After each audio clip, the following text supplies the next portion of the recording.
Hello, আসসালামু আলাইকুম everyone. কেমন আছেন সবাই? আশা করি সবাই ভালো আছেন। তো আব্বা সকাল সকাল বাজার থেকে অনেক দুধ কিনে নিয়ে আসছে, কারণ আজকে দুধের পিঠা বানানো হবে।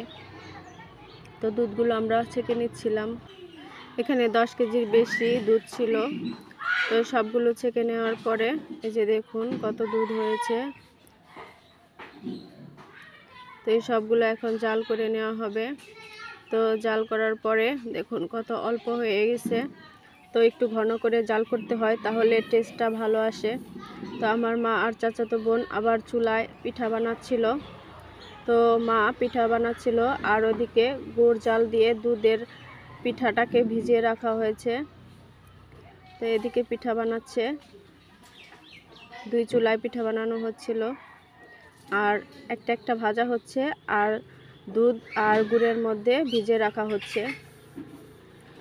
এই যে পিঠাগুলো দেখুন কত সুন্দর হয়েছে। এভাবে পিঠাগুলোকে ভিজিয়ে রাখা হবে। তো 3-4 ঘন্টা ভিজিয়ে রাখা হবে পিঠা। তো এভাবে অনেকগুলো পিঠাই বানিয়ে নিয়েছে আমার মা আর বোন।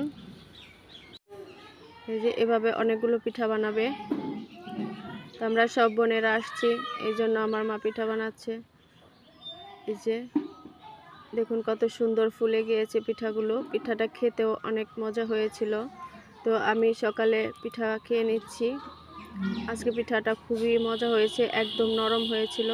তো ভিডিওটা ভালো লাগলে অবশ্যই লাইক, কমেন্ট, শেয়ার করে দিবেন। ধন্যবাদ।